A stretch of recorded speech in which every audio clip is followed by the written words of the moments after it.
Hey everyone, Backyard Farmer Pat here. I am in my new home and you guys have already been introduced to my wonderful mango trees.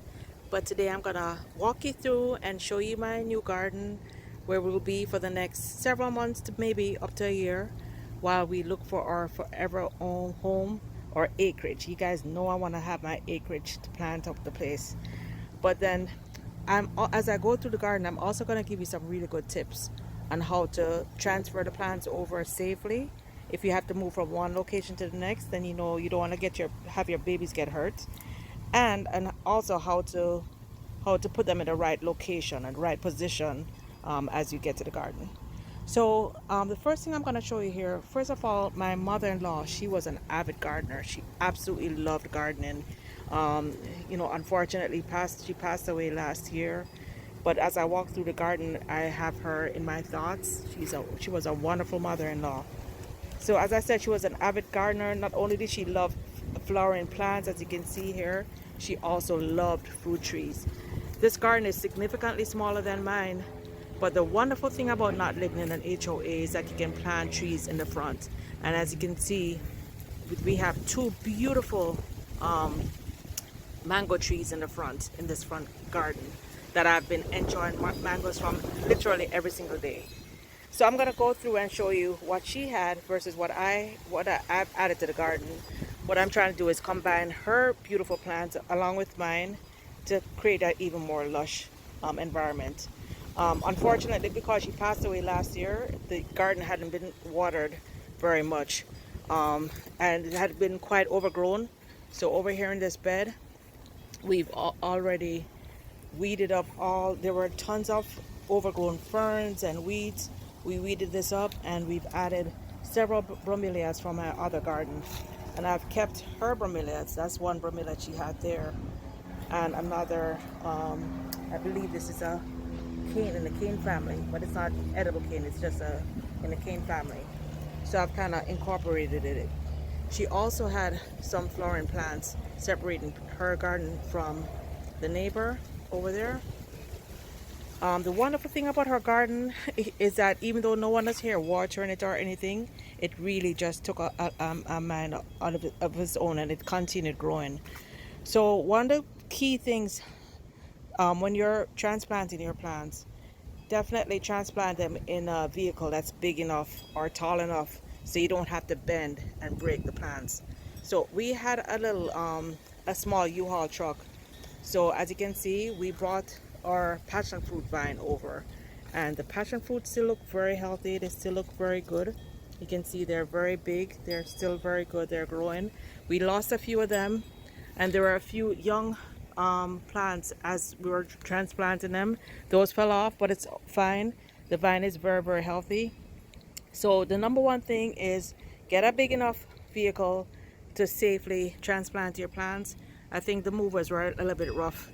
That's why they fell off, but it's okay. It's not a big deal. It's just two fruit and we still have some fruit to enjoy. Another thing is, as you place your plants, be sure to place them in a location that gets enough sun. If it's a plant that likes shade, you put them in the shade. Like I have some basil here that I added it here to a very shady location.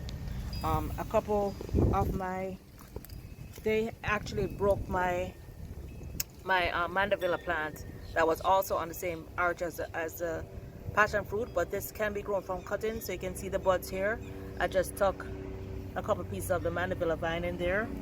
It's been about a week since I moved here, so things are getting established. Here I just cut a couple tomato cuttings as we're moving. A couple tomato pieces fell off, so I just stuck them in the spots. So I'm going to be getting tomatoes here.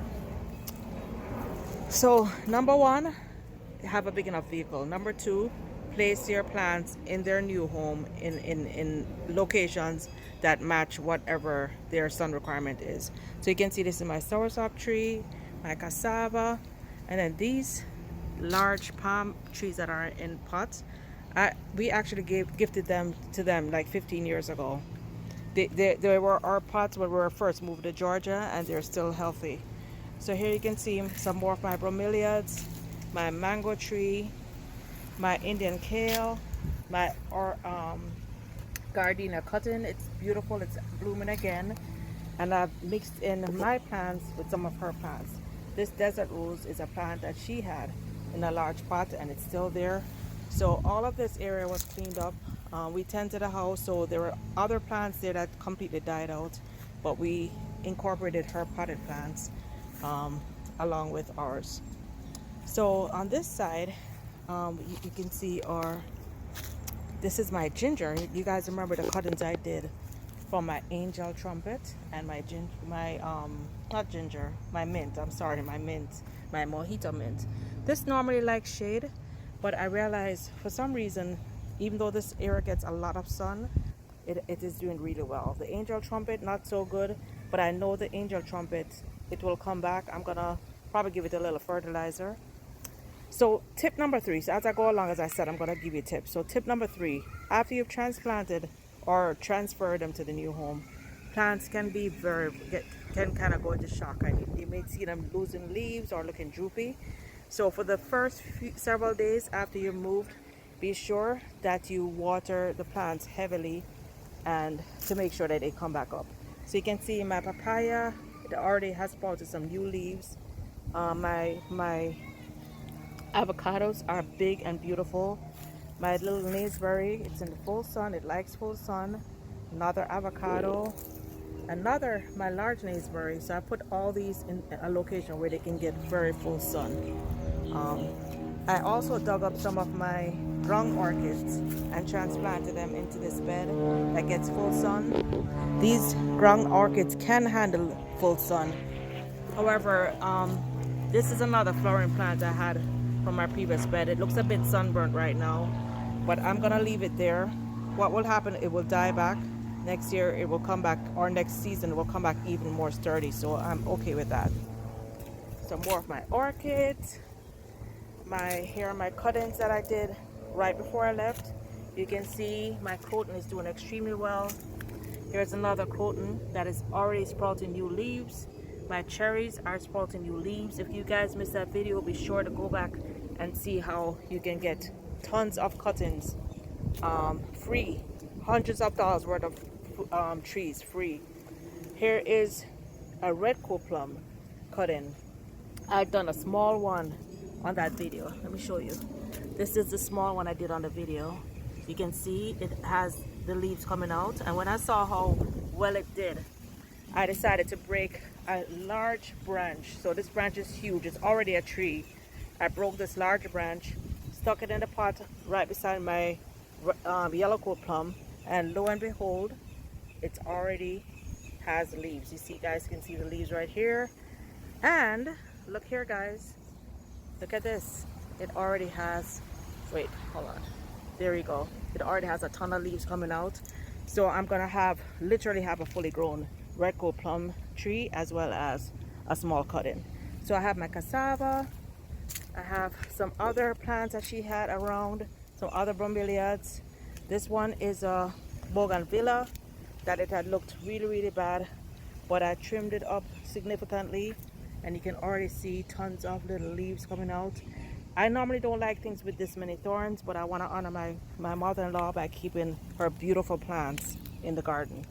And there is my dragon fruit plant, my dragon fruit that I was growing from cutting at my other home. So you can see we are incorporating the old and the new to have a beautiful garden, and I'm just praying that while we're here, we'll bring the beautiful garden back to its glory.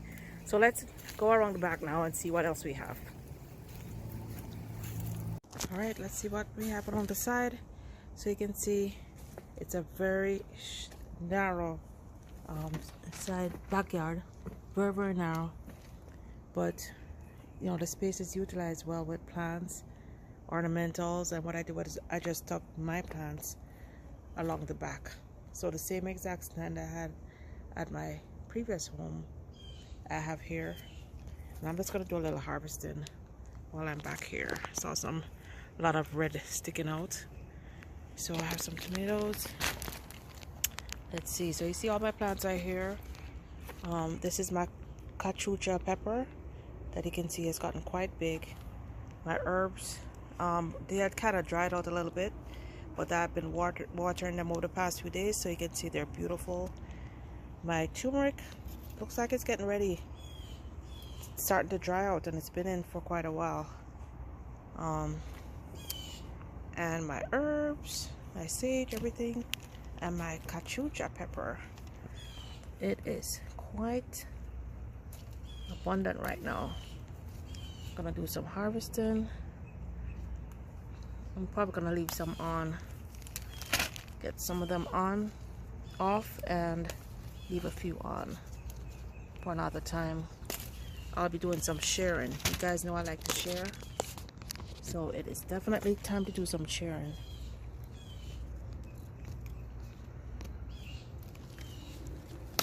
And I see my jalapeno has actually gotten ripe. So leave that one on. Take a few more cachucha. What else do we have? So these are my ornamentals that I had hanging on my back pergola. I just have them on this stand right now. I'll probably hang them on the patio. You can see my red bell pepper that I planted. Look like I lost a couple of the, oh, actually it's still on. Oh, I lost a couple of the buds, but this will come back. You can see it's very healthy. Some of the plants got a little bit of shock. My ground orchid, at the other home I really wasn't watering it or taking care of it, but here I put it among my other plants, and it's already, you can already feel the leaves getting stiff. That means, you know, it's getting healthy again. They were very floppy before, but now they're quite stiff. So I expect to get some beautiful orchids here. And then my tomatoes are quite abundant. This is another one that I grew from seed. A lot of what I have, I grew from seed. So my tomatoes are quite abundant. So I'm gonna do some harvesting here.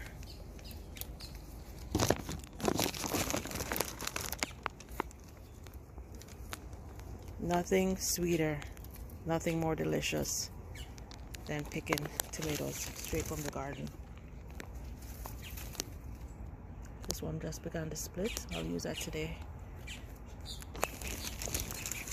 Oh, I missed my Scotch bonnets.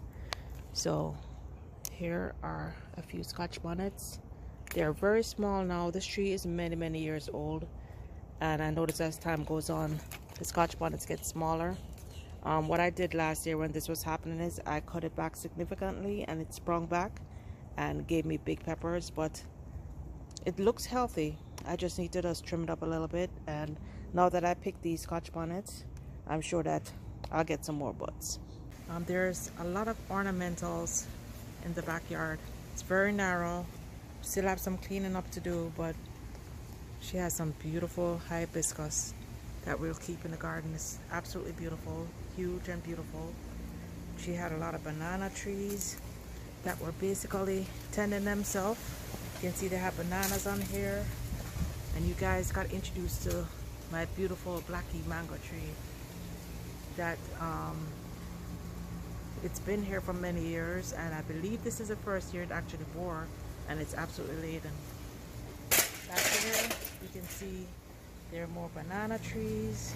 All these have been surviving without anyone coming to water them or tend to them, and that's what they call permaculture. You don't have to fertilize and water and all that. A Barbados cherry tree that I think I just missed a crop. I got a few of them when I came, but most of them have fallen off now.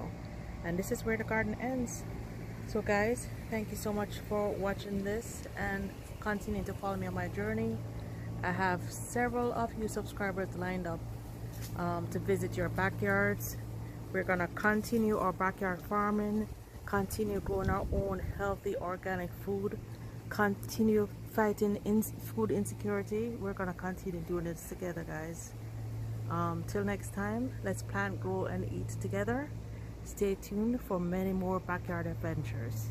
Don't forget to follow me on Instagram, where I do post several other videos and pictures. Bye now.